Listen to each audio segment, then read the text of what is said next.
Hello, darling. Welcome to Cauldron Her Daddy, a podcast about sex, astrology, magic, and whatever else Meredith and I want to talk about. I'm Sarai Johnson, a somatic sexologist and a witch. And I'm Meredith Holley, an astrologer, human design reader, and a witch. And today, we're doing a reading with our darling friend, Cinnamon Girl. And it's going to be super fun because we're blending, of course, astrology and human design with a reading that I've been developing for a while called Inner Terrain. So I'm pretty excited to see how these mesh together. Meredith pulled astrology and human design information, and we'll be doing that part of the reading, and I'll be sharing the Inner Terrain part of the reading. And I think it'll be really exciting to see how they fit together and what themes emerge from it. So where do you feel like starting? I think maybe we get a question from Cinnamon Girl here. Oh, okay. Hi, welcome, Cinnamon Girl. Hi, Hi. I'm We just call you Sin for short. Yeah, You want to we'll live call you with the cinnamon girl, don't you know? for the rest of your Yeah. life, For the rest honestly. of your life, you can be happy. Okay, background-wise, you've been dating, blah, blah, blah, men, yeah. And, Yeah. and how can you keep from being manipulated or drawn into these sort of the same kind of relational pattern that you're trying to break? And it's the thing that gives this gravitas is that I've been dating and I was in a experience where I was manipulated. Oh, good. And but I think it works for all relationships. How do I notice this behavior or the ability to have this behavior and not, but also I don't want to be this kind of jaded, fuck them all. Unless literally, maybe, but Like, fuck them all. Yay, 'em not fuck them all, boo. the other one. So in a way, it's like, how can you approach dating with a sense of openness while also being able to notice and tell when somebody is pulling you into a dynamic that you would like to not be in? Yeah. And so this has been part of my life since forever. I was raised by a narcissist. And then I was like, anybody who behaved like a narcissist, I was like, yum. And then I understand. give or abuse. Anyway. And so the last time I was pulled into that kind of manipulation, gaslighting, all that, I was in that relationship for 10 years almost. And this time it was only a few months. So progress has been made. It's pretty good. I am noticing it. I would like to notice it like when they're saying, I love you after knowing me for 4 months. It's a red flag, right? A little bit. Like, why does some part of my brain is this could be real? There's a Taylor Tomlinson stand-up comedy where she's like talking to one of the audience members, and they're like, oh, yeah, we said I love you after 6 months. And Taylor Tomlinson's, that's normal. That's normal. That's normal, right? That's normal, right? To the audience. And everyone's like, it's a little soon. Yeah, not for me, but I have the same taste in people as you. I love a covert narcissist. It's my favorite snack. And by that, I mean, I'm trying to quit. So Yeah. I'm not in that game right now. But yeah, I'm in recovery. Big time. Those are the flowers I used to collect. That garden is closed. So glad you said it like that. That's really lovely. Yeah. Great. Okay, so we're going to start with tarot, and it meshes in with a chakra reading that I did for you. But the first thing that I pulled was the overall theme for this reading and really relating to this question. And what we pulled for that is Six of Wands, which is completely sparkly. It's like a card of celebration. It's like you're getting accolades, you're getting recognized. And it's a reminder to celebrate even the small victories, which you just told us about a small victory, which actually is a huge victory. It's a big victory. Yeah. Being Just about both of them. And you're like, whoa, much better. Exactly. So that's a huge victory worth celebrating. And this is a card also that reminds you that when you doubt yourself, to challenge the imposter syndrome and any feelings of unworthiness that you might have and recognize that you are the star of your own life. What I wrote here is Put that on my door. I You need are. that Yes. on my door. I need to see Yes. that day. beautiful. You're the star of your own life. Yes. So shine, shine. And yeah, 100% agree. Having looked at your charts, you should write that down, put it everywhere that you I can see do, it. because I absolutely just throw that away. I'm like, yes, I shine, and then it's gone. So I look for sparkle. you are sparkle. Actually, Meredith said the other day, you're the human embodiment of a sparkle. So it is actually already happening. No surprise that Six of Wands here is a theme. It's lovely. So then we go into your chakras. And first, I did a Reiki reading on your chakras. What I do when I'm doing Reiki is I see landscapes and the animals that are in the landscape. Usually there's one or a group of a similar kind of animal, like a pack of them. So, for instance, if I may share about your energetic landscape a little, Meredith, out of turn, a lot of Meredith's chakras are like packs of animals. So there's like bats in her third eye, like a whole cave and lots of bats in it.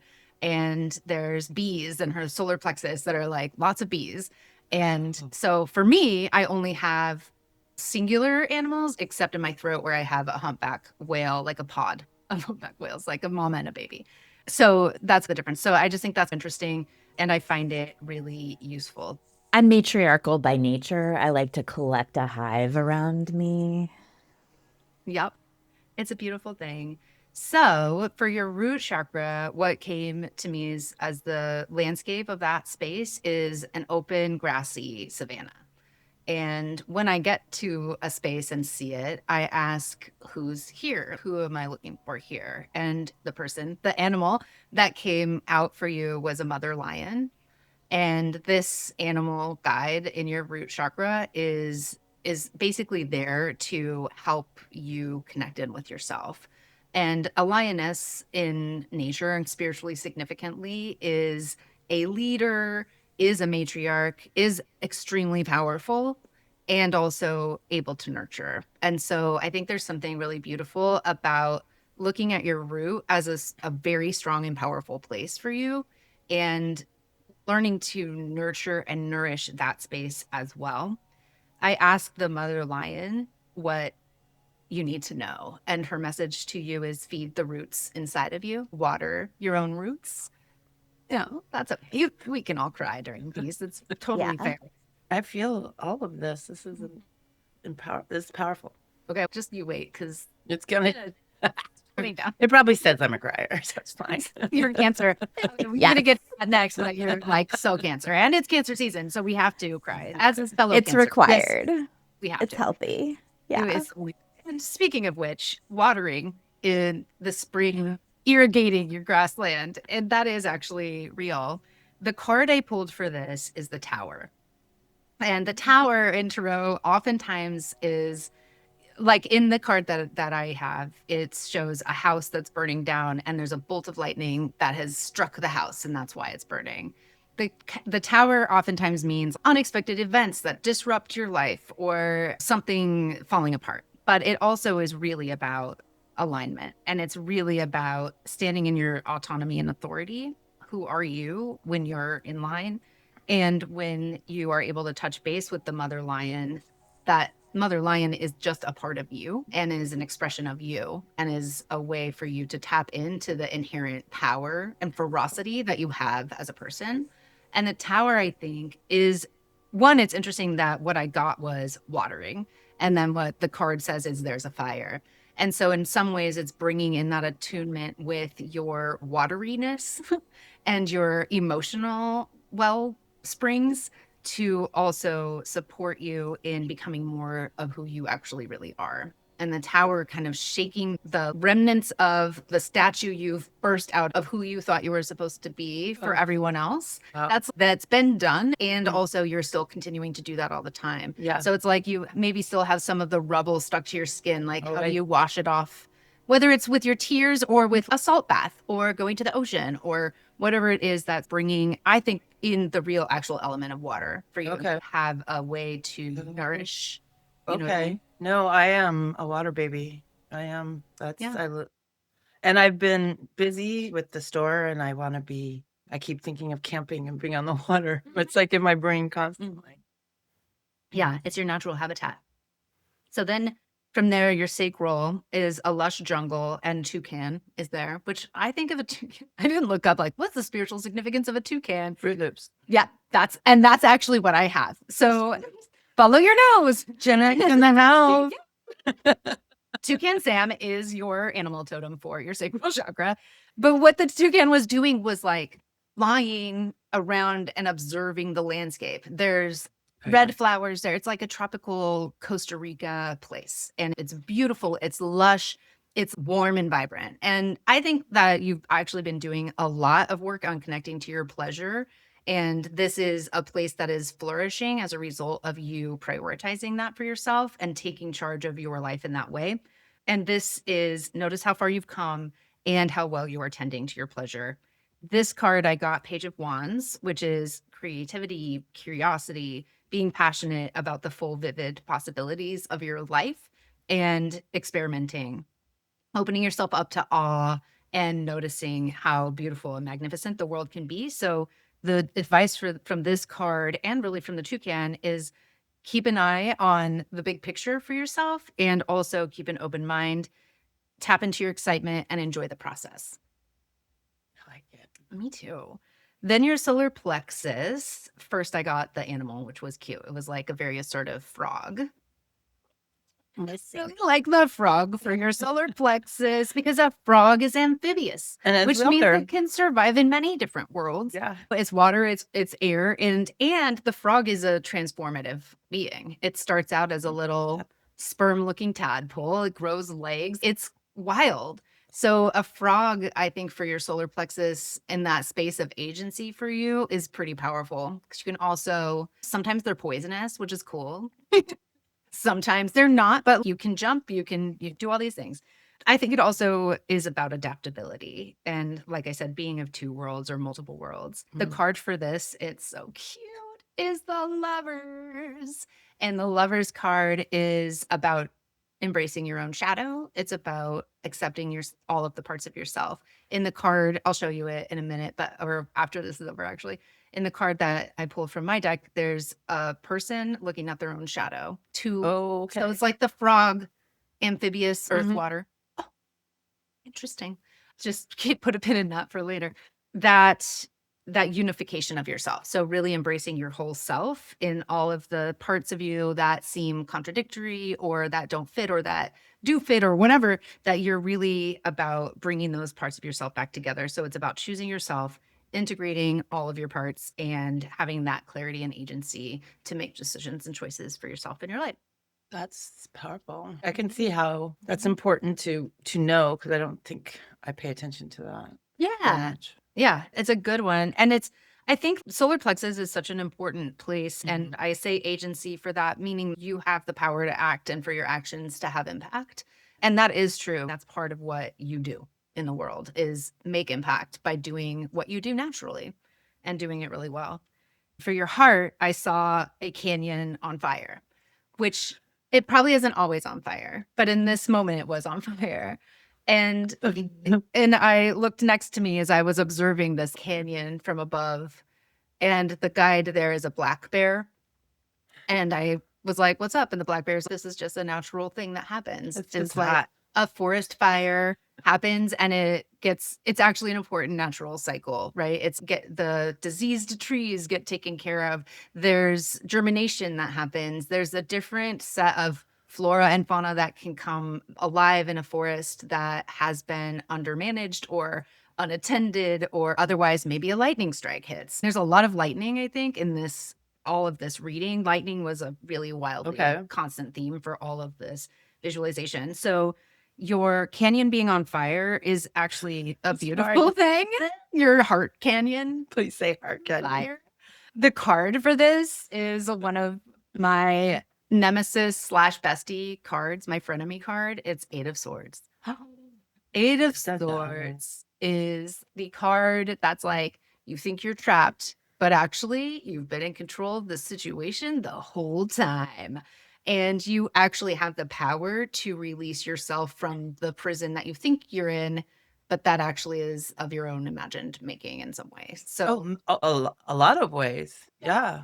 Pretty. But I've been on that journey of discovering that And then you try to tell other people who aren't out yet, and they're like, you don't know what you're talking about. You're just like, oh, I'm so sorry. Maybe someday you'll know. Because they're like, it's all their fault. Yeah. And I'm like, what am I in charge of? Where I'm in charge of my own happiness. Yeah, you are. And that's actually totally true. Yeah. And you also are feeding yourself that too. And that's part of why your sacral chakra is flourishing. You are in charge of your own happiness, and you're taking those solar plexus agency led steps to feed yourself what you need to be happy and well. Can I ask a question about my fiery canyon? Yes, please. So that's deep in you. What part was that? Your heart? Heart. So I equate that to going back to my childhood and all those child wounds and my horrible childhood with my narcissistic mom, who I don't hate because now I understand she was a product of her environment, which was worse. But I'm still obviously working on that stuff. Yeah. Does the fire ever lessen? Like, Yeah. do the beautiful firefighters show up? I mean, See how I take it back to pretty men It again? is- I know there's female firefighters. It's not my type. you're just not interested in those ones. I get it. Yeah. This is also a place where it's like, Not to Wait. rescue me, just clean up Yeah. a little bit. the cool thing is these are your energy centers. And so you're invited to build relationship with these different landscapes and the totems there. Okay. So one thing that you can do is called path working. And I actually, you know what, I'll just record a guided meditation for you to touch base with these different centers, Okay. because when you are able to do that, you start to interact with those landscapes and you start to see, oh, I could call the firefighters. Or this fire needs to burn for a while. And in some way, that burning could really indicate grief, and also this sense of integrating your love and also the way that your mom hurt you in your life, right? It's yes, and it's you love your mom, and also she caused you harm as you grew up, because being raised by a narcissist, as Meredith and I can attest, isn't great. It's not fun. It's not super fun. But also, as you're talking, I'm sense that I can reframe the fire into something like my molten core that keeps Totally. me, or whatever, Marvel character Yeah. or something Mhm. that keeps you going and alive and keeps that lioness. Yeah. No, I said no. Okay. Yeah. I like it. Yeah. That's the duality in that one that you're talking about. Yeah. Yeah. Got it. The frenemy, Eight of Swords card.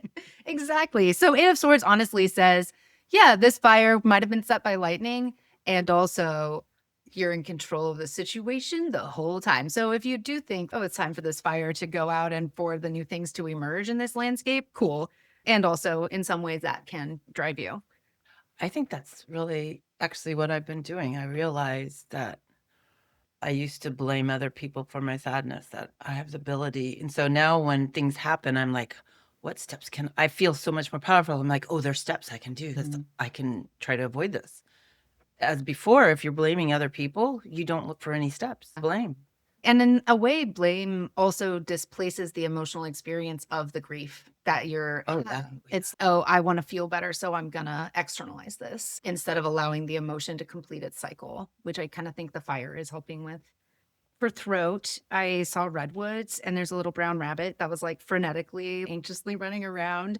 And I asked the rabbit, like, how to bring that gravitas to the space. And it said absorb tree energy and tree wisdom to help you calm anxiety. It's like forest bathing or earthing, where you maybe go barefoot, camping, be in nature. Be in nature does reset me. Just floating in a cool pond after a 10-mile hike is my favorite thing in the world. Yeah. I think too with redwoods, if you think about how absolutely immense they are, and also realize that their roots go down that deep and that wide, as much as you see the tree above the earth, it's like that down below the earth too. And I think that's true for you. And that's maybe even going back to your sacral, which said feed the roots inside you. Oh, look at that. Isn't that fun? For this one, I pulled Ace of Wands, which is basically the beginning of the wands at the start of a new cycle. It's a spark. So maybe that your heart on fire. I don't know. But it's finding your confidence turning your passion into action and following your inner fire and your inner spark and allowing it to nourish you and warm you. And then we go to your third eye. And I didn't get a landscape for your third eye or your crown, but I did see sunglasses for your third eye. And what that indicates to me is, in a way, it's like you may be hiding something from yourself in this space. And I don't know what that might be, but it could be that there's a lens there that sort of keeps you from knowing things that you might feel are too much for you to know. We're going to go into what it is in the charts. Cool. So in this one, it's Two of Cups, which is really related to the Lovers card, which you already got. Again, it's about choosing yourself, about integrating. It's about really keeping your intuition front of mind. And the lens on your sunglasses, or whatever the lens is on your third eye, could potentially be dimming your intuition.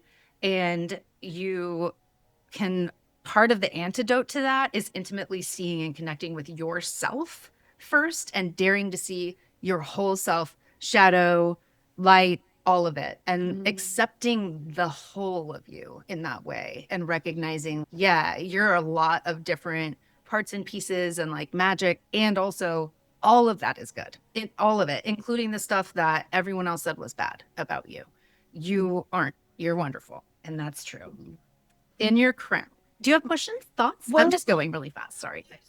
Like when it's like most of them have duality to them. So to see sunglasses, maybe that I've learned to remember, Meredith, how you used to say, you don't have to tell them everything you're thinking about them. And I've learned to shade a little bit, which is me watching the actions, reacting to that, but not blurting everything out.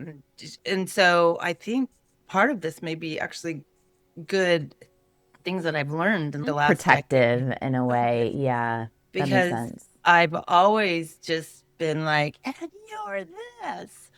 And I'm like, oh, that doesn't seem to work really well. Yeah. Or maybe you put the sunglasses on to remind you to be cool. That is what it is. Like, you do see a lot and you say the quiet part loud. That is what you do. I do it, but I'm trying to be selective how I do it now. Yeah. So I'm shading and I'm just like toning it down. I'm seeing who is receptive. Yeah, great. Who can hear it. Because obviously, if you do a few tests, you want to talk about systemic racism, you're not going to go into the Four Squares Church or something to talk about it. Most likely. They'll be like, what? Yeah. Not so true. Yeah. And I think that is also true. We do install things for ourselves in different places. And so that makes a lot of sense. For your crown, I saw sparks, lightning. It was like, those like, I can't remember what it's called. It's the round thing. It's like a Tesla machine. Pour and it sparks out into the thing. And so that was the vision. It was like lightning everywhere. And almost like a space that was I feel like you're telling me I need to buy one. Lightning. Yeah, you probably should get one just so you can really connect with this part of yourself. Especially when I can wear. It's sizzling and it's illuminating. And that's what I saw in your crown. I feel like I'm sizzling right now. Oh, yeah, you are. You're really. Four of Cups is what I pulled here. This one can indicate a dissatisfaction or feeling unfulfilled, but also reminds you that you can restore that flow and become unstuck, allowing all of your emotions to surface, and also recognizing that what you have, instead of worrying about what you don't have. Lightning here, I feel, is almost like a jolt of life into you allowing your emotions, the flow of your emotions, to be restored. It also, Four of Cups, reminds you to accept the help that is offered and available to you, perhaps to reach out and to truly focus on restoring your own well-being in your emotional and physical bodies. And Four of Cups is what my business is named after. I like to think of it as you are, and I think this applies to you really well. You're so smart, capable, like action. If you want something, you go get it, right? You know what to do. You care for your mind. You're like intellectually curious and you care about emotional intelligence. And then I think the Four of Cups asks us to connect with our spirit and say, okay, the intuition that I have, if there's a hitch about something, I can trust it. the information that I get that I don't have the logical evidence for, I can still have knowing around. I can still have that and take it as real information, kind of. Love that. I love that for your crown chakra, your spiritual I want one. I already have it, but I want. Yeah, you have it. It's giving it to you. That's what this is already in you. I like the idea of that crown and what's in your, that means your mind and crown, right? Mm-hmm. It does go along with losing my mom and then all my kids officially being adults and me going, oh, Yeah. I can take care of it, me. Yeah. So I've been sharing the news far and wide, like any mom who's, I just can't do it. I know I should. I'm like, bandwidth is a real thing. And I did not know until I didn't have to take care of everyone. Because you just do it because that's what your joy is and love. All my, hubs and my mama taking care of, I do take care of people really well. But there is a definite spark in me this year, just figuring out who I am and moving from that and how to do it and how to make my business work and how to, I know my kids are adults, but I want, it's that, I want to help, but I'm over here. Yeah. I love Yeah.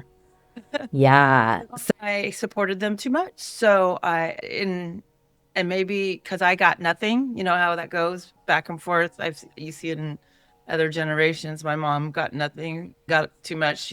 I got nothing. I raised myself. So I'm like, oh, I will be here for you. I get to let them stumble a little bit. And so I don't say that as a bad mom. I say that in the realization of when people are like, they're adults now, just don't do anything. Tell them they need to get their act together. I'm like, these are still mine. And it's not necessarily who you are. It because can be. You looking at, again, like all of these landscapes and the animals in them, in particular, your mother lion stands out. And even the grizzly, not the grizzly, it's a black bear. It's very specifically a black bear in your heart. That is also I do like a strong mothering kind of figure, right? Yeah. And so that's something I think that is worth you knowing, that you are fiercely showing up, not just for yourself, but for your children and for your family. And that is part of who you are. And that is a good thing about who you are. And a lot of what we are doing in life is learning how to integrate and balance these parts of ourselves so that not one of them overperforms and suffocates all the rest. You know what I mean? And I think that's a big part of this, and probably a big part of all this lightning around you as well. Mm-hmm. It's probably, and the fire is figuring it out, maybe. That makes sense. Because it takes a lot of work and a lot of energy and a lot of fuel because while you're out dating and you go and you reach out, but you don't, and then you're like, okay, and you recalibrate and you figure it out. Then I used to be like, I'll just date a few people and all of this is bad. And now I'm like, there's so many choices. Yeah. Yeah. Okay. I want to dive into your astrology if that sounds okay. Because I think some of this, and I really want to come back to your question around manipulation and how to encounter someone being manipulative. Is there anything else you wanted to say, Sarai, to kind of wrap up I said ask the right questions. Asking the right questions. Yeah. Of myself and of them. That makes sense. Figure things out. Yeah. And that's what I've come up with is probably the best way to help guard against that in certain ways. Yeah. And it sounds like one of the things that I'm thinking from Sarai's reading is like trusting that you have the resources to encounter, you have that fire, you have the like lion, the bear, like these very fierce protector energies around you, that when you do run into manipulators, which we all do, you have the resources to encounter it, to protect yourself. I feel like that's the takeaway I have. What do you think, Sarai? I think that's true. And it's interesting because I'm also getting this idea of an X-ray. It's almost, instead of sunglasses, that I'm thinking this partly because of all the lightning, and it just makes me think of the flash that happens when you get an X-ray. Yeah. It's like, how do you allow your third eye to become so attuned that it's almost like you have X-ray vision? That's cool. You know what I mean? Because I think you can.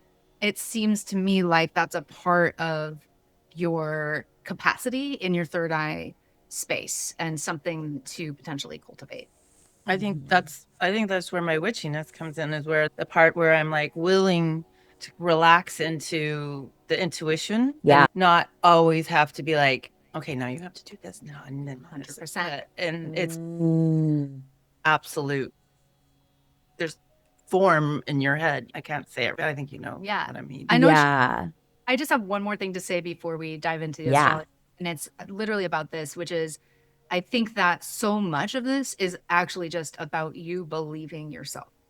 The intuition that you have, the insight you have in your third eye is true.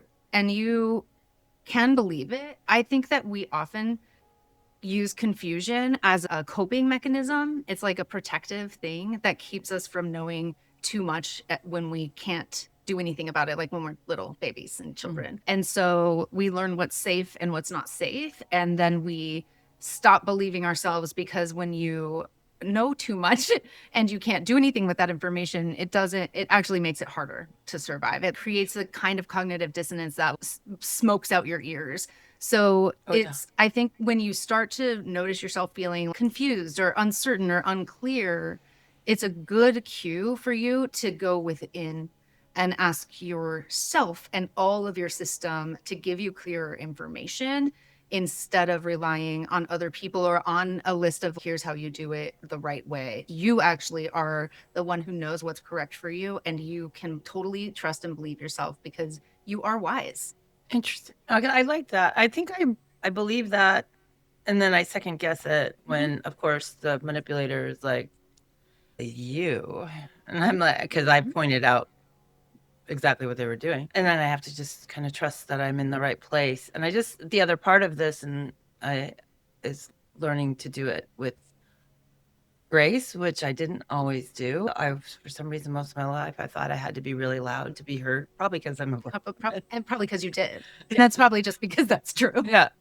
But now I can say it firmly, quietly, to the point, and using my I statement and things like that. And they can't say, no, that's not, they can try, but that's not how you feel. Okay. That's interesting. Yep. So yeah, I'm interested in the next step, Meredith. It's pretty. Yeah. So this is your astrological natal chart that I'm showing right now. So you have, and I think this really relates to some of what you've been talking about, and it encounters it in a little bit of a different way, but you have what's called an interception in your chart. An interception is a space where we are taught or modeled at a young age that it is not okay to express a certain type of energy. Your interception is on the Aries Libra axis in your 7th and 1st house.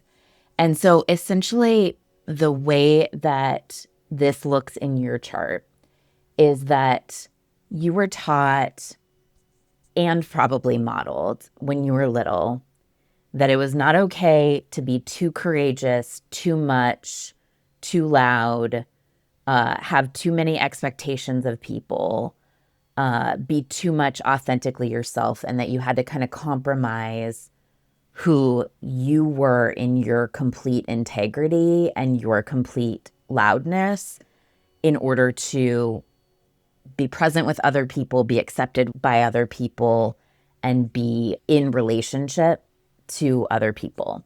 It's interesting that you're talking about getting really loud, because a lot of times when we're taught don't get too loud, we don't get loud, don't get loud, don't get loud, like compromise until we're backed into a corner. And then we have to get really loud to be heard, right? And then it comes back not as well for us because we've waited so long. And then people are really surprised and they're like, oh, you're being outrageous. You've been fine with this the whole time. And now suddenly you have a problem with it. This lives in your house of partnership. You have Chiron in Aries there. You have Saturn in Aries there.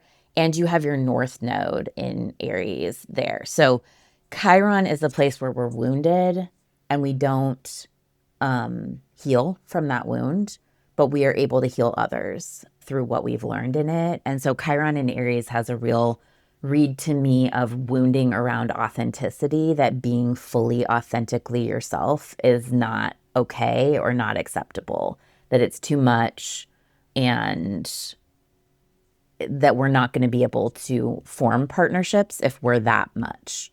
This is a generational thing. So a lot of Gen X has this, and there's that real Gen X quality of like, if there's a bully, I will stop them, but there are bullies and we have to stop them, right?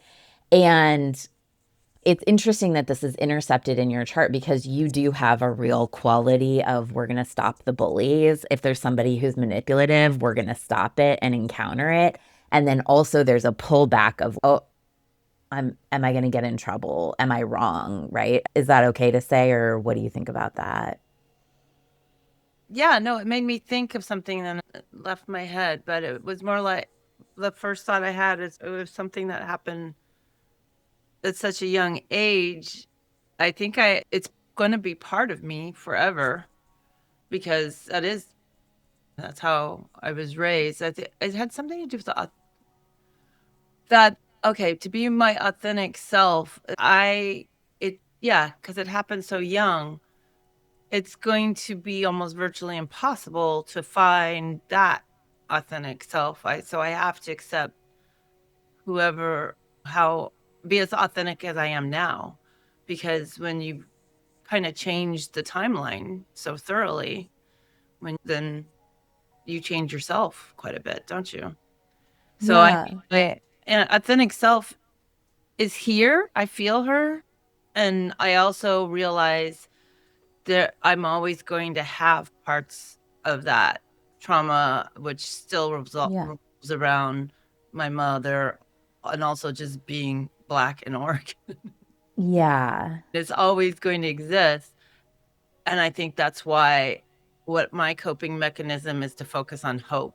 So when everybody is like, I hate Trump, aren't you scared? I'm like, I don't focus on that. I'm aware of it. I make sure I'm educated about it. I want to focus on solutions. I want to focus. Yeah.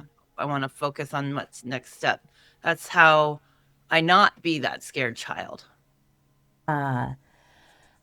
The thing that came up for me when you were talking about it as Sarai was doing her reading is, one of the things you said was, my mom, who was a narcissist, who I don't hate. And the thing that had come up for me while you all were talking, is there room for rage and hate and hope? Yeah, there is room for it, but I think rage and hate is really the reaction of fear. So I don't rest in the fear of her and that behavior. Yeah. More rest in the fear of repeating it a little bit. So that it comes from that. But I like to name what those emotions mean, because those are really the result of somebody being scared and not dealing with that fear at all. I think that can be true. My experience with hate is also, it can be a signal of something that's wrong for us. And so this is why I bring it up. I think when we're not allowed to feel hate or rage, sometimes we're also limiting ourselves from identifying a person or an experience that's wrong for us, which can leave us more susceptible to manipulation. Okay. I have had hate for her and I worked through it. Yeah. And I'm not saying you need to hate your mom or anything like that. I'm noticing the Aries interception in the 7th. And a lot of times an Aries interception, which I will say I also have, is a lesson that we learn, that it's not okay to get angry, that it's not okay to experience hate. And then as we become adults, and you, I think, have gone through a lot of this process, integrating and intentionally getting angry, can make that more of a natural experience and help us more quickly be like, oh, wait, this feels wrong. This doesn't feel good. Not to stay in hate or stay in rage or anything like that, but have that identification. I think of when you say that is, when I first figured out that I had been raised in Eugene to make why people feel comfortable around me. And I was just like, oh, I've been taught to disassemble myself from a very young age, because I remember being told I was scary and too much at times. Right. And they do it in the office and stuff, just because you're saying something that's not, you're just expressing opinion that's different than them. So like, Right. oh, That you must be an angry Black woman, and like, no. Exactly. It's hard because it is true that the trope / stereotype of the angry Black woman does bar you from being able to display that. And it makes a lot of sense that you wouldn't want to hold on to those kinds of emotions. One of the things that's coming to me right now is also going back to that lightning imagery, because hate doesn't have to be something you have and you hold it in you. It's Right. something that triggers and hits like a lightning bolt, and then you're like, I hate this. Yeah. This is annoying, or this makes me angry. And then you learn how to remove the irritant instead of being with it and allowing it to make you build up a callus of resentment.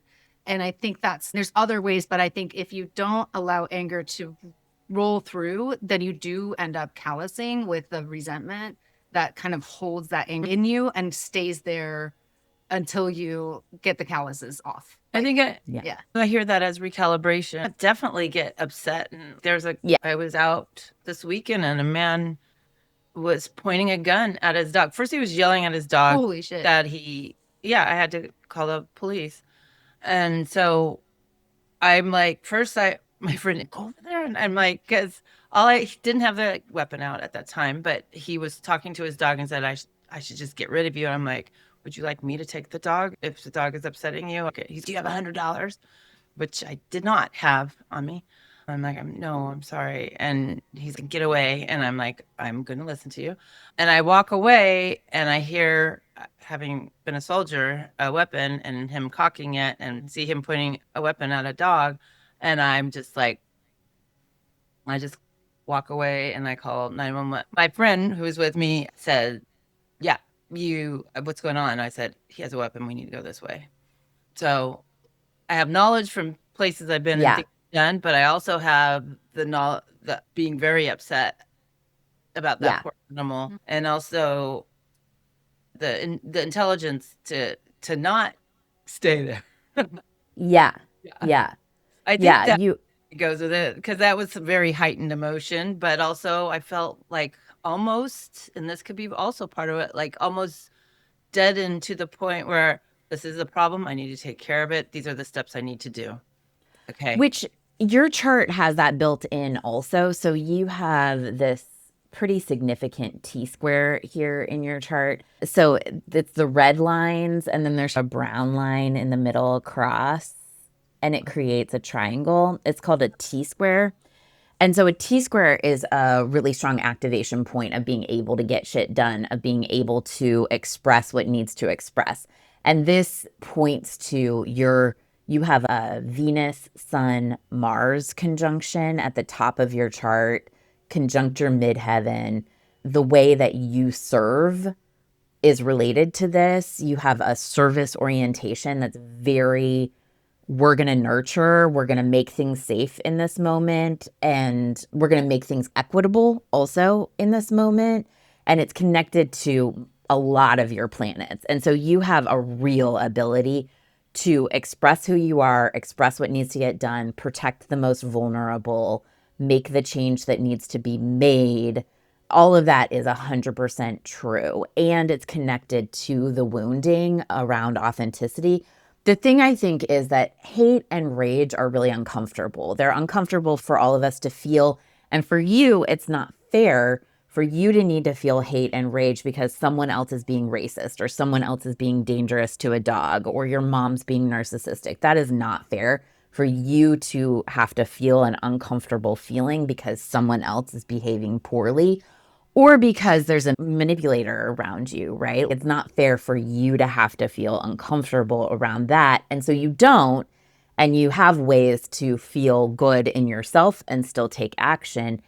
And sometimes that quick moment, that lightning strike that Sarai is talking about, even if it feels uncomfortable, if we don't stay with it, that can be such a quick alert that it can be really valuable, right? It can open you up to more nuance in the way that you, I don't know if this is the right word, but are suspicious about people.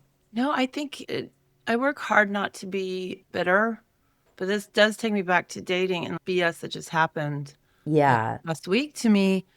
And I'm like, my first thought was, I'm not going to be mad. I am going to figure this out. I'm going to do it. But he deserves some anger. Yes. A little bit angry. It's okay to get mad about it. Yeah. And like, how dare he just throw around my feelings like that and disregard your needs. Oh, what? You push back a little bit, so bye. Fuck you. That's right. Yeah, I felt that. And it's valid. And it's valid. To him was a little bit more, it was still polite, but I was like, I have some truths for you now. Yeah.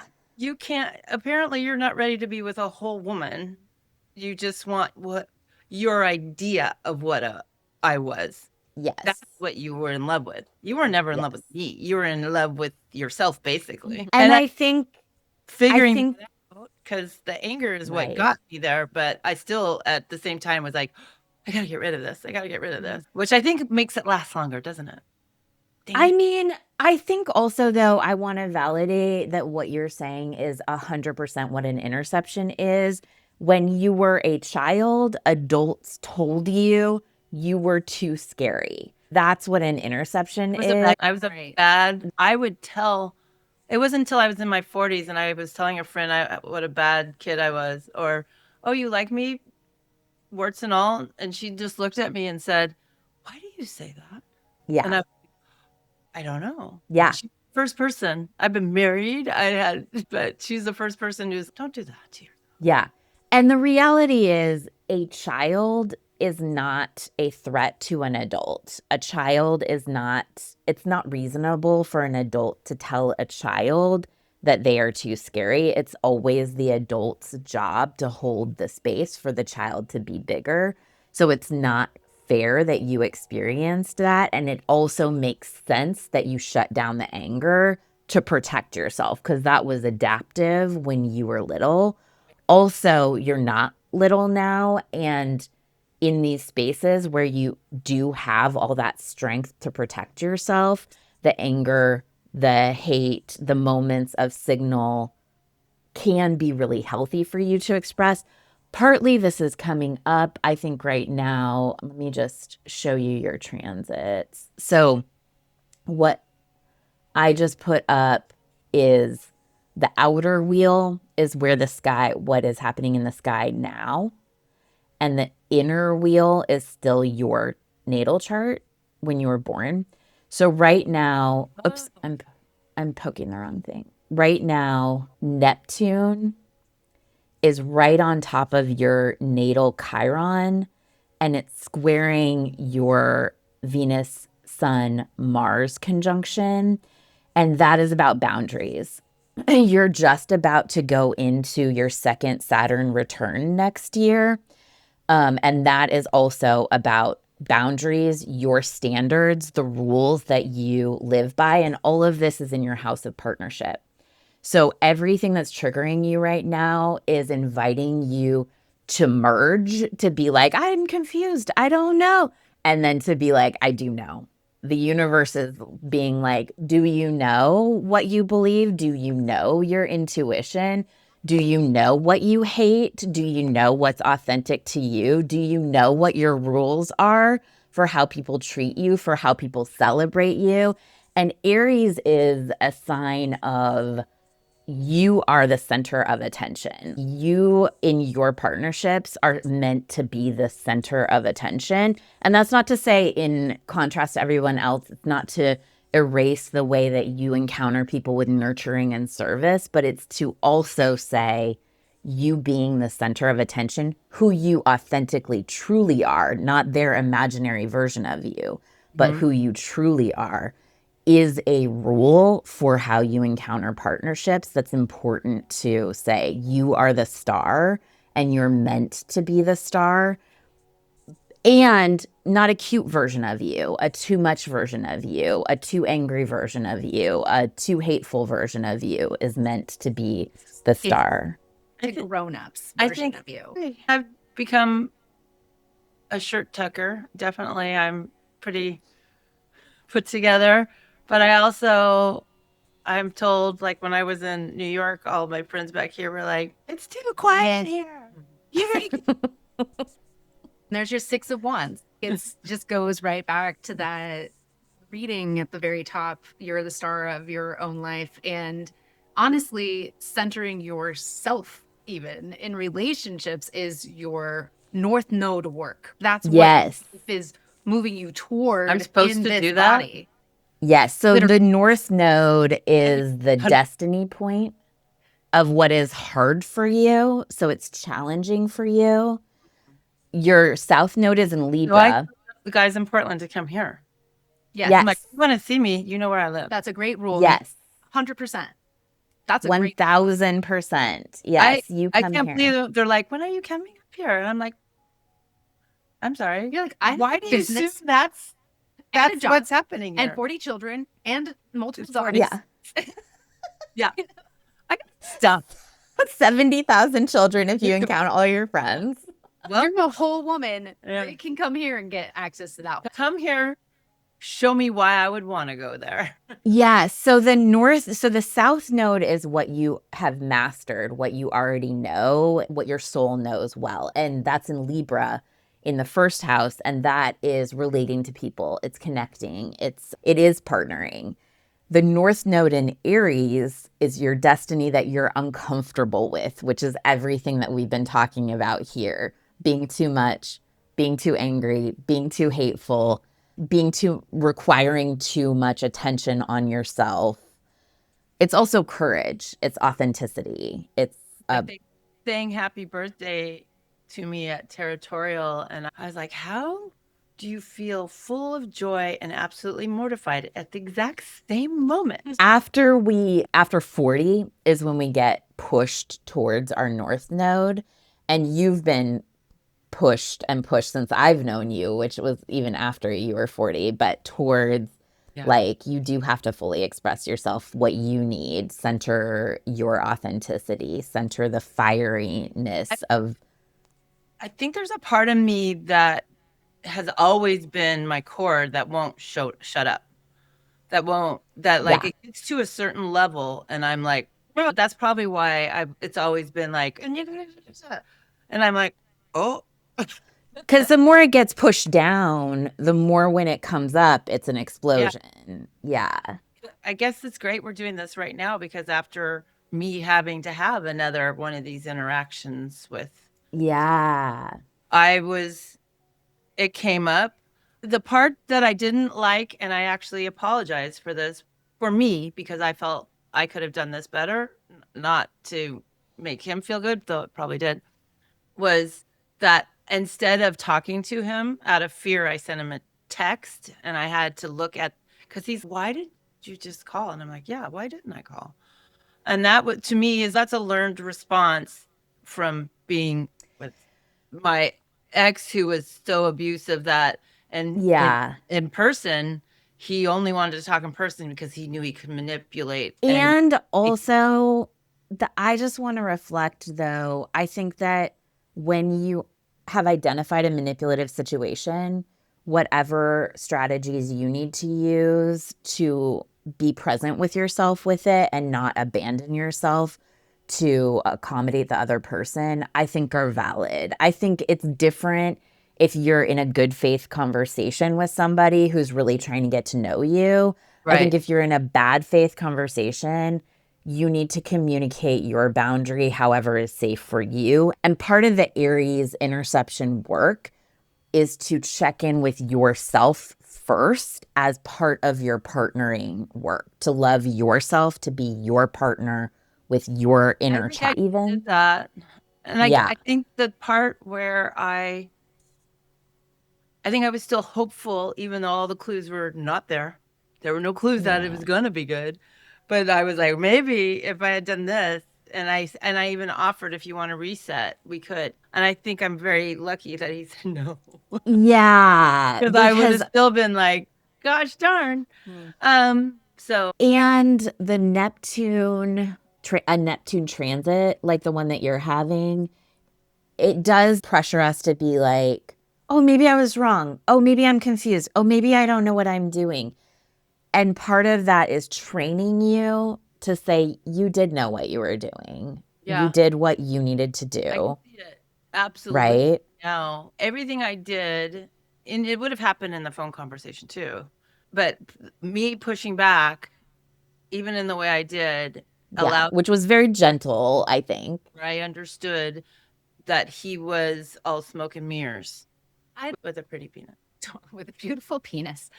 I think it is actually really beautiful to consider thinking about that act of writing down these kinds of responses as a way for you to build evidence of you were right. It is good for you because then you can look back at it and be like, why was that so confusing? I don't remember why this ended, or what was my big problem with this person? Then you can go back and it's literally as it is written. Yeah. And you have the documentation to show you and prove to yourself again, where Neptune might want to dissolve you and you want to be like, let's merge. It's actually, no, this is great because you've written it down. It's in black and white. You can go back to it. You can see it. And as a person, I also have Cancer Mercury. And I think that it helps me a lot to document and write things down when it's an emotional issue, because otherwise it is really challenging for me sometimes to get to the point, because I don't know exactly how to say it in words when I'm with somebody, because I'm also so feeling their emotional state too. And instead of being able to just say, this is the truth for me. Okay. You know, what I really realized is in the conversation we were having when he said, saying there was no systemic racism in the church. But step back for 1 second. He's explaining to you what systemic racism actually means. A white man. A white man. I believe it exists. He put it in quotation marks in his response to me. And I did not know that. I was like, whoa. And I asked him to read the book. So you want to talk about race? And he said I was doing some kind of purity test. And I'm like, okay. And I saw everything that happened was perfect. And I need to know, if I'm going to choose to be with a man, is he going to protect the system or is he with me? And of course, if he's protecting the system, he doesn't even see me. I'm not even a thing. He likes the arts. And he's just weaponized, right? Even if the core of who he is, the ideal of who he is might be somebody who could learn, if he's not interested in learning, then he's just weaponized. I'm always willing. I'm willing to learn. I'm like, I should have believed you when you said that. Yeah, because the actions, I think, are the evidence. The words. Yep. You have to, and I do think that is a core rule around manipulation. Believe people's actions over their words, right? That is. I kept saying that to myself, but I mean, I saw the bigger actions, but they weren't low. They were all the same. But the ones I was lying to myself about, I'm like, no, not those. These ones. And I think, so Cinnamon Girl has a Gemini Mercury, but she also has a Virgo rising. And with that, and I think what you said, Sarai, was totally right, because she has all that other Cancer and she has Cancer Venus. And I think the add-on of the Gemini and Virgo is rehashing, rethinking, being able to see all sides of all of the arguments. And sometimes that is super valuable. It's an amazing skill. It also doesn't take precedence. It's not more valuable than the inner knowing that you have, than the fire that you have. I think you've probably just labeled the part about all of this where I just felt so, at first I was labeling it as, I'm just not lovable. But I think it's more that I didn't love me right away. There were hints. And I was like, that is a super, everything that we're describing of the Aries interception with the Neptune. And as you go into this next year, I think this is a real invitation to make all of that really concrete. How do you love yourself? How do you partner with yourself? What are the rules around that? It's interesting because I think I'm always really working hard on that. And that would be the You sun are. too. But it's I also, think you but I are. keep missing, like, I want to, so maybe the answer is the anger. Like, just get angry, blow up, and like, peace out. And then he's done, he's gone. And then know that penises. Please tell me there's other. There's so many. Thank you. oh, there's so many people. There's so many penises. There's so many people. Yeah. And I think also, I think the other thing about partnering with yourself is using your analytical mind to write the rules for how you partner with yourself, not to turn against yourself and second guess yourself. Use it in your favor. And that's that Eight of Swords lesson. Right? That's like you're saying, look, you've done all the work. You're not toxic. You do all this work already. Just go forth and conquer. Yes. And listen to yourself. Believe yes, believe yourself. So some of this comes up with your human design also. So I'm going to share your human design chart. So like me. I think I was exactly like you. What are you talking about? This me wearing a poncho.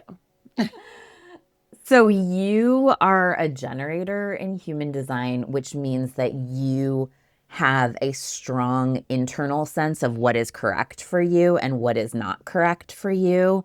If you wait like these Portland guys to come to you and you listen to your bodies, yes, or in your bodies, no, and just take it at face value, don't second guess it. You have a strong inner knowing of what is right for you and what is not right for you. And the one sort of caveat to that is that you have emotional authority and you have a subtle emotional wave, which means you bring your own moods to situations. You have your own internal sense of mood, of emotion that doesn't have to be related to the external environment. So you bring feelings to the world, and that's a positive thing. That's a healthy thing. And you don't have to attach them to a reason. It doesn't have to be like, I feel sad today. Oh, something happened to make me sad. You're allowed to just feel sad. You're allowed to feel angry. It doesn't have to have an explanation, right? You're allowed to bring mood. You want to ride your emotional wave, though. Let those emotions process until you're more neutral for when you tap into what your body knows is right for you. Yeah, really dark. So I've learned not to. Like, I showed up here today pretty dysregulated and just not functioning very well yesterday at all. I didn't get out of bed all day. And sometimes that's just a reset because I just had a best birthday weekend and then I worked the banana ball game and all that kind of stuff. It's a full moon and it's hard. It's a heavy and exhausting time in general. And plus, I just had all that emotional stuff, dude. Which I kept processing. But also watch both of you who both have subtle emotional waves finding reasons for the emotions as though it needs to have an explanation instead of that you're just allowed to be a person who has an expansive emotional experience. Being human includes the range of emotion. So in finding reasons, we can be party to our own depression. Yes. And it's part of what you described about blame. The only problem with blame is that when we externalize the reason, it becomes outside of we become helpless to it, right? We become martyrs of an external thing that's outside of our control. When we say, I'm experiencing sadness, and people do this a lot with astrology. Oh, we're having a Uranus-Mars conjunction pretty soon, so I'm just frustrated, I'm agitated, I can't do anything about it, right? What we can do instead is say, I am a human. Humans have a range of emotion. I'm meant to feel this. It doesn't have to have a reason. It's going to pass for sure because all emotions pass. And while it's here, there's something for me in it, maybe. Does that kind of make sense? So you can still get something from it, but you don't have to label it. You can label it. So again, to stop. Say it again. I'm going to just be done myself. Just to- lightening your. I need to lightening myself not to label. Oh, you're labeling. But it's like to punish yourself, though. I think that's part of this too. One of the reasons why I'm like, what about this as a reason? Because of my Cancerian nature, it is also you're allowed to be tired and rest.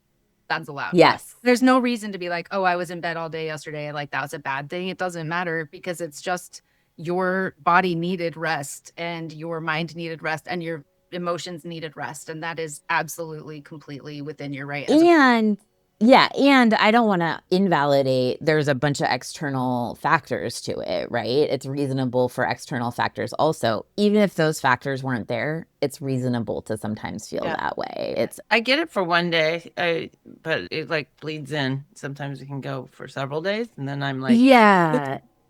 And you have some significant planets in the 12th house in your astrological natal chart, and it's part of that T-square that we talked about, where if you turn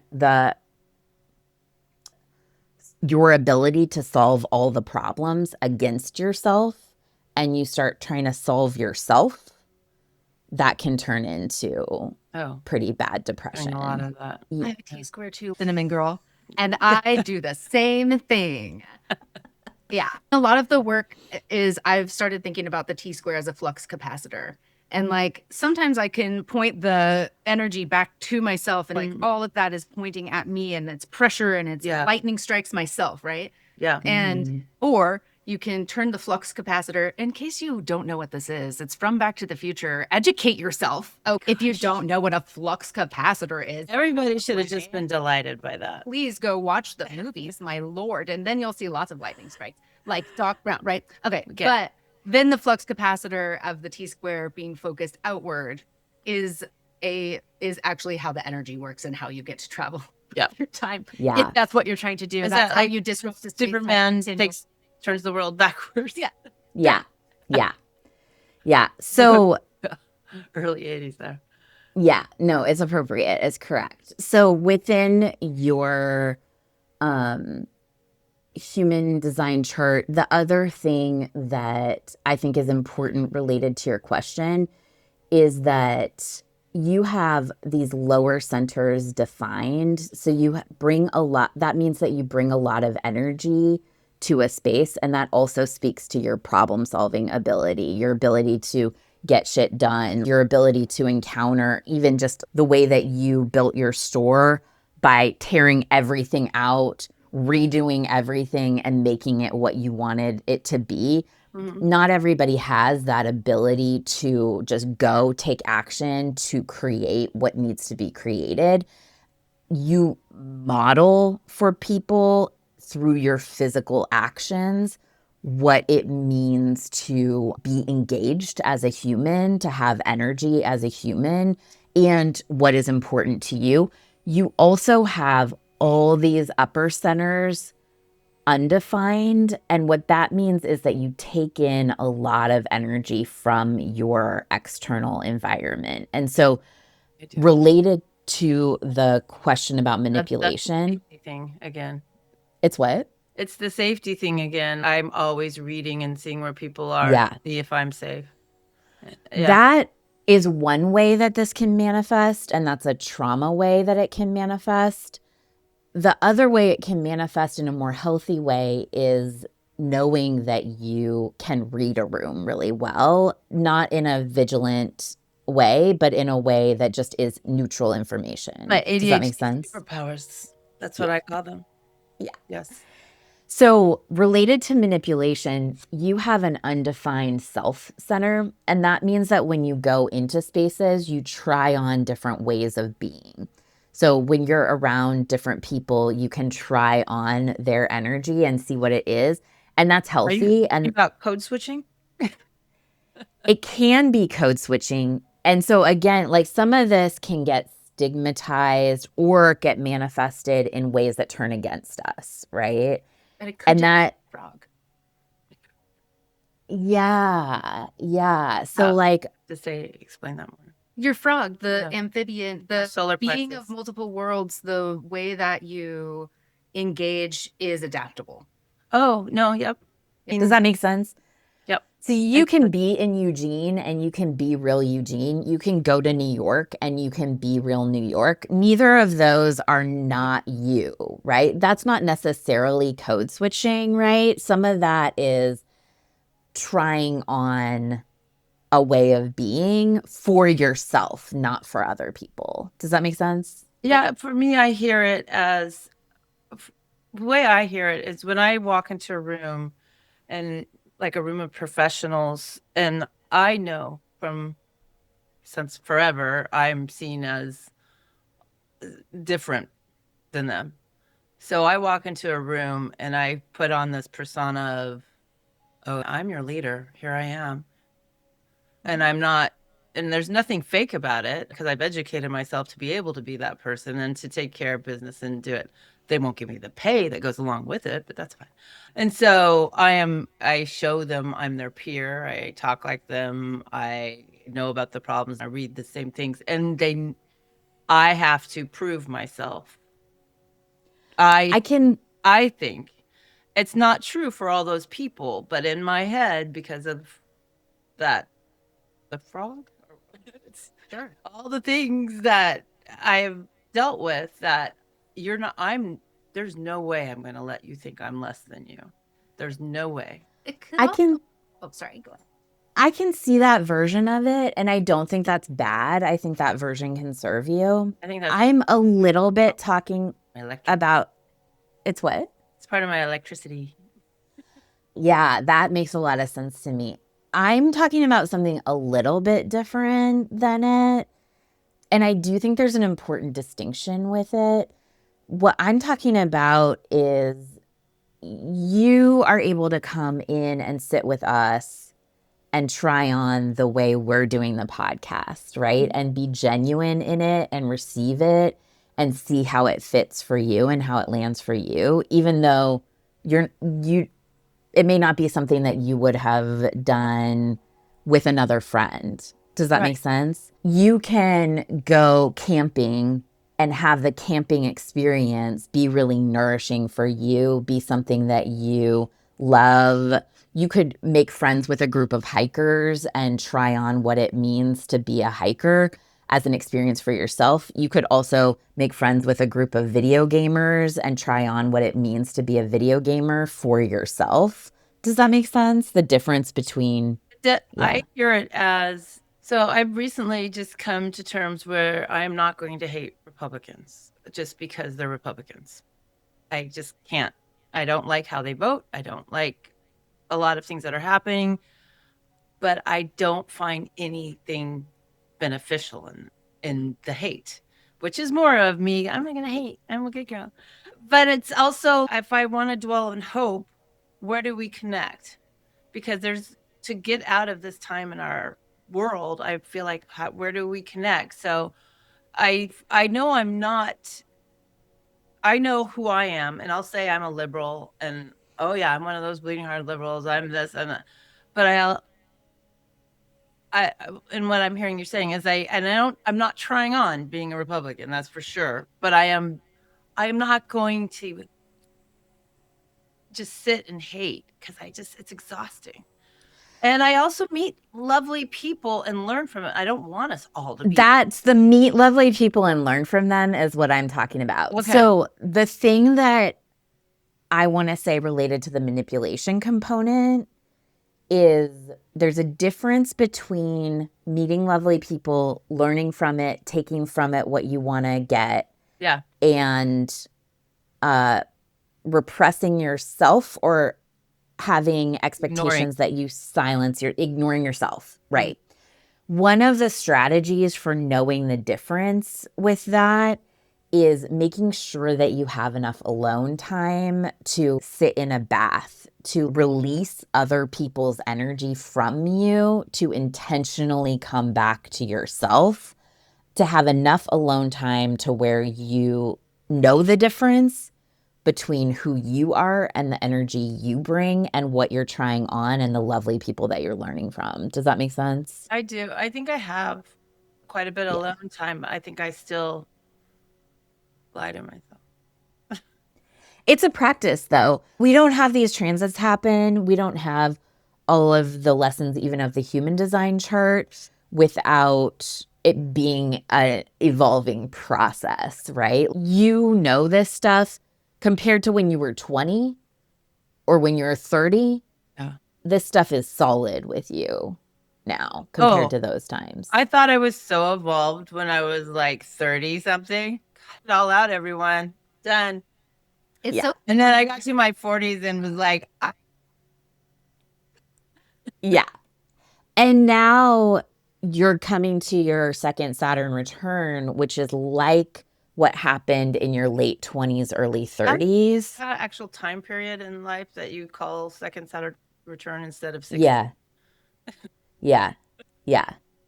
No, you're when you turn 30, Yeah. it's your first Saturn return around then 27, 30, And then around where you are now. it's like, what is this magical place? Yeah, it's a brutal, magical place. But so this is a time to, That for the, was it brutal?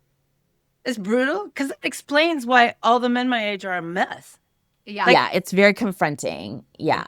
Not. I'm sure there's one or two like me that aren't, but golly, it's hard to find them. So when we're 27, 30 kind of range, we suddenly we're confronted with the consequences of the compromises we make, of the decisions that we make. Most people have to make major changes around that time, and that's when we become adults. And then when you are in your late 50s, around 60, it comes back around again. So the lessons that you have integrated since 30 come back to you, or anything that wasn't integrated around 30, you have another chance to really look at the results that you get, be realistic with yourself. And for you, that relates to being manipulated and being shut down in partnership, very specifically. It's happened in all my relationships. Yeah. Those is a moment that heart fire, perhaps burning some of the old trees that don't need to be there anymore. Like some of those old habits and the patterns that you've relied on in the past can shift and change. And it's like a challenging transit, but it's also a place of real transformation if you want to allow it. No, I'm open to possibility. I think one of my most frustrating things about people my age is they're just so set and they no idea. And I'm like, I want to guard against that somehow. If that's something that makes you really happy, I guess that's like what you're saying. Other people are going to be like that, and that's going to be their melu, and that's fine. For me, I don't want to just be the idea of just not being able to learn and grow and figure things out just terrifies me. So I always want to do that. I would say it's going to be terrible, the cheesiest thing ever, but date yourself. Date myself. I always date myself every day. Woo yourself. Yeah, woo yourself. And those parts of you that experience anger, that experience hate, especially, fall in love with them. The too much I have to parts. be careful with that as who I am, because I can't get into actual physical trouble. And I'm not saying express that in dangerous ways. Like all those lessons I don't even have true. to express it in dangerous ways to get hurt, especially in where we are right now. No dangerous ways to you, like ways that you've learned are not safe. I don't think you're going to be dangerous to other people. I think I can do that in the sense like share with friends. I was so busy being like, I'm growing from this. I wasn't like, what a fucking dick. Yeah. So part of what I'm talking about doesn't even have to do with other people. It's like being in your house alone, doing romantic things for the part of you that it's experiencing anger. It's just you with you, partnering with you. No, I didn't have cheesecake. I heard you. You were with me. I was like, when you do hard things, you need to reward yourself. And I'm a child who was born in the 60s. Raised 70s and 80s, we still get to have food as rewards. That's what I always told my kid when they're like, why can't I have pie? I did something hard. I'm like, oh, it's good. It's bad. I'm sorry. Too late for me. Thank you, Cinnamon Girl, for allowing us to do this joint reading, peppering you with information. And it's been fun, and I hope that it's been helpful. And hopefully our listeners are going to find some gems in here as well that they can take for themselves. And you'll be happy for the rest of your life. Yeah. That's right. Sarai, Have if fun people... music to yourself now. I'll have to sing. Yeah. Sarai, if people want to get their own inner terrain reading, what should they do? You should go to my website and take the Desire Map quiz. And also, you could just book the reading, which is also on my website, Sarai Johnson.com, SaraiJohnson.com. And you can find me there. What if someone wants their natal chart and human design read for them, Meredith? What could they do? They can go to fourthcupastrology.com and just schedule a natal chart reading. Right. So, listen, girl, if somebody needs high quality, lightly used, vintage and contemporary clothing, where could they go to get such a thing? They can go to Oregon Fiber Traders. Our .com is not so good yet, but we're getting better because we're still new. 2475 Hilliard, Eugene, Oregon. Yeah. I was going to say for you guys, is it advisable for people to give this as gifts? Because I was thinking it's a great gift to give to somebody. Yeah. Okay. Good. I have something that you need people who want to be there. But I guess if they use their gift, they want to be there. Yeah. No, it's really fun to do gifted readings. I think I have gifts available on my website. Do you have that on your website, Sarai, where people can just gift a reading? I guess I don't have it separate, but it is possible to do it. So, yeah. That'd be awesome. And then if people want to be read on the podcast, they can always reach out to us on either of our websites. Very cool. Yeah. It's been amazing. And my cup is full. Yeah. All of them. All of them.